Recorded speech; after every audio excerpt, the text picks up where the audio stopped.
dañuy am ab yokkute kon tey su ñëwaatee tamit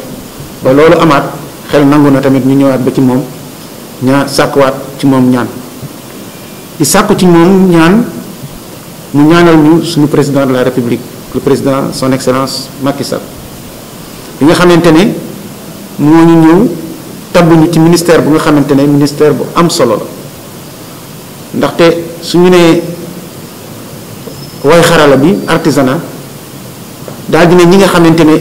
dañuy liggéey te binduwuñu muy secteur informel soo ko génnee ci réew mi li ci des bareetul kon tey ñooñu nga xam ne secteur boobu su la ko jox rek kon def na la jox na la rëy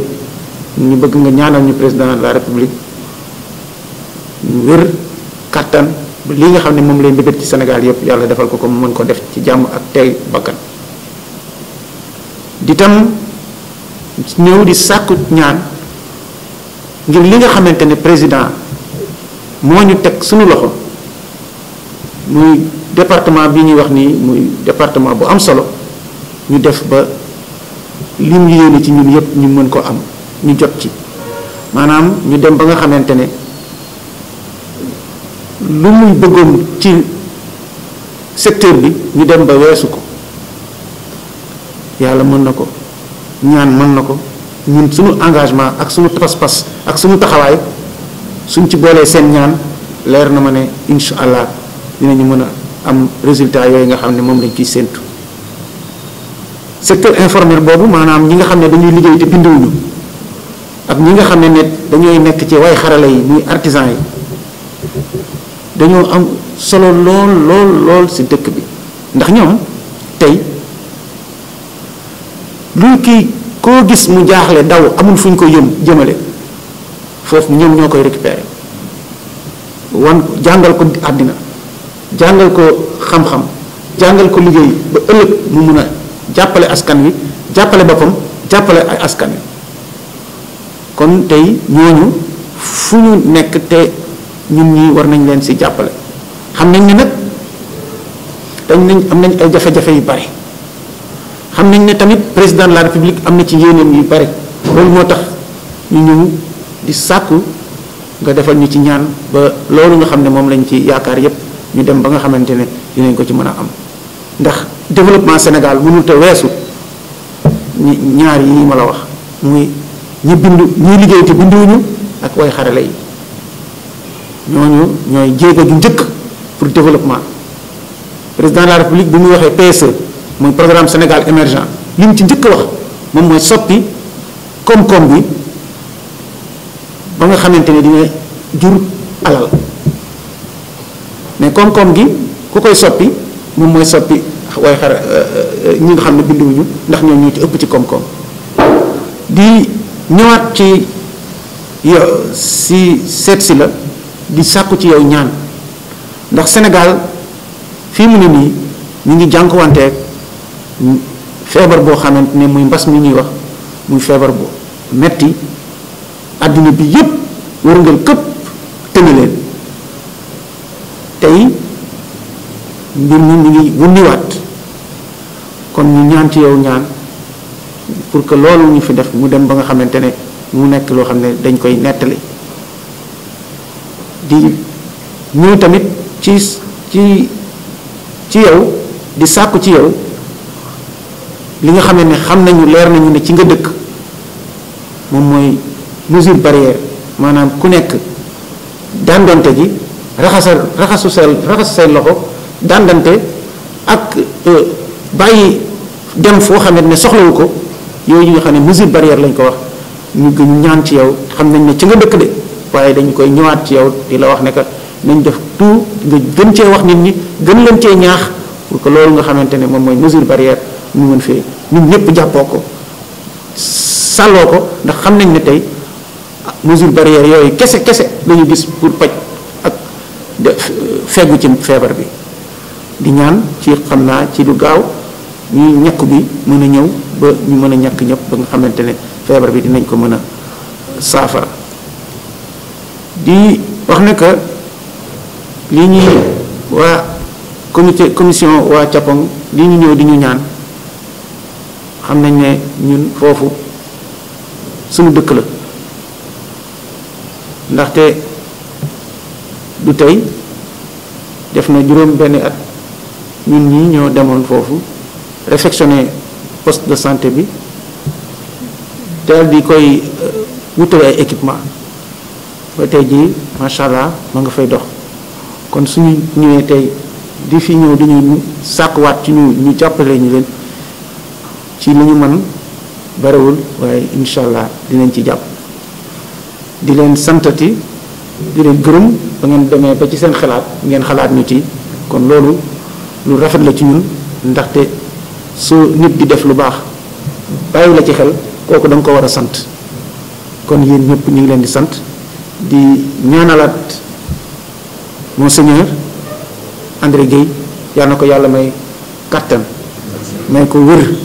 ba lii nga xamante ne moom mooy jéegoom yi mu teg ci biir Thiès ak ci Sénégal yépp muy continuer. ñëw ba fii évêché simplement voilà parce que yàgg nañu xamante balaa mu nekk ministre bu mu déggee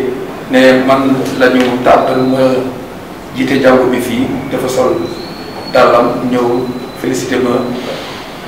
encouragé ma te itam yàlla def na chef de l'État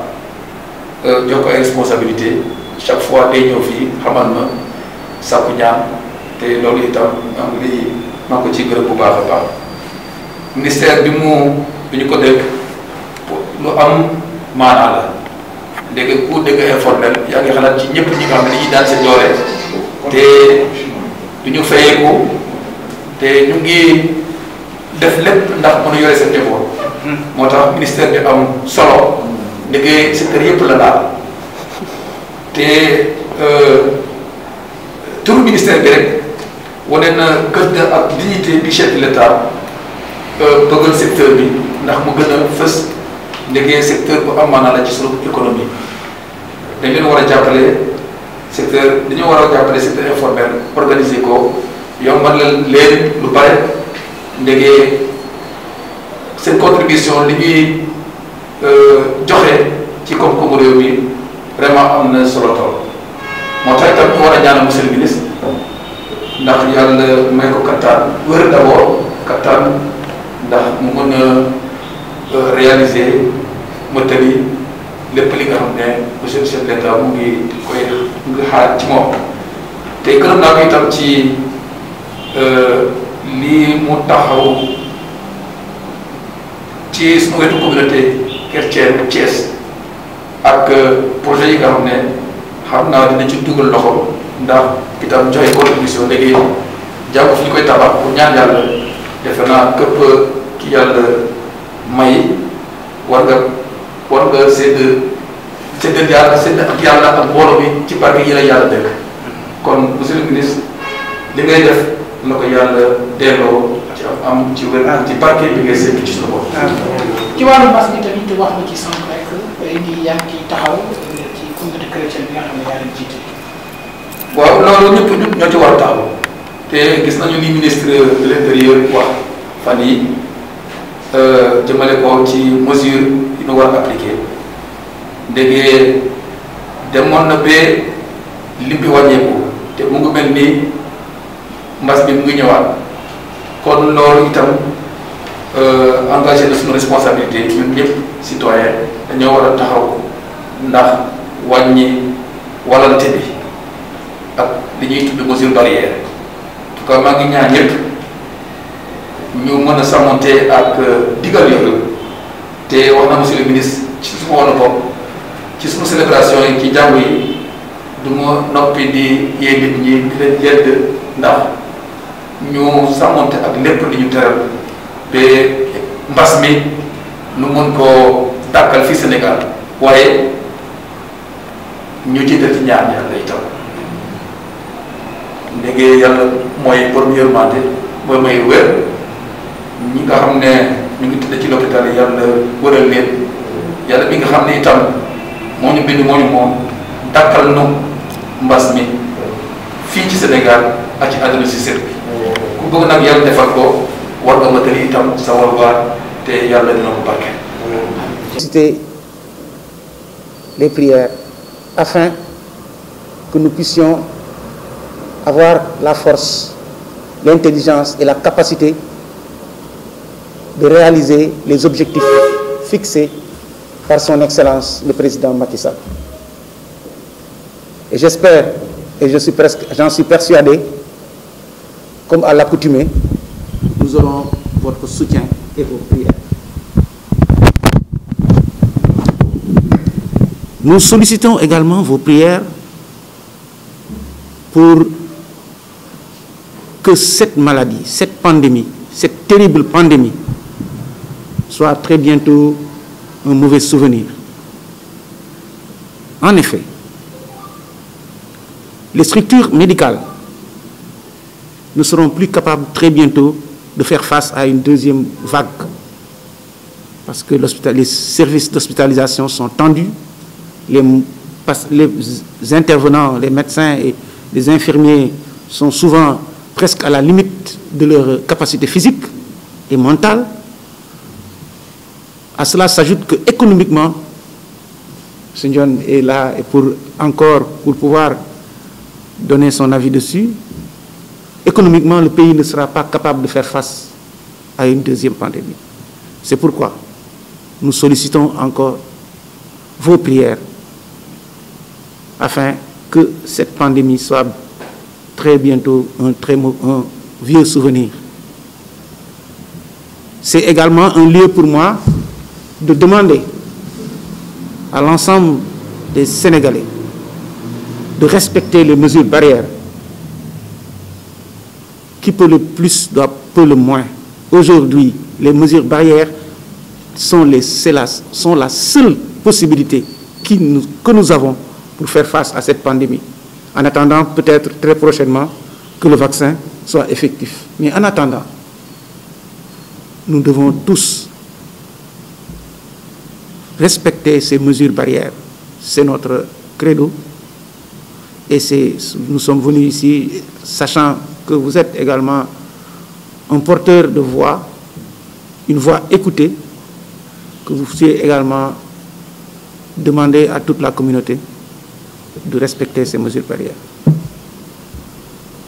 Nous avons entendu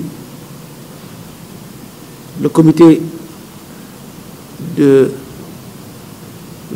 l'église, le comité pour la construction de l'église de Tchapon. Sachez que nous sommes de tout cœur avec vous et je suis un peu habitué des lieux parce que c'est le poste de santé de Tchapong et c'est moi-même qui l'ai rénové, c'est moi-même qui l'ai rééquipé. Donc si vous revenez aujourd'hui nous solliciter, sachez que nous sommes de tout cœur avec vous et très modestement, nous allons donner notre participation. Mais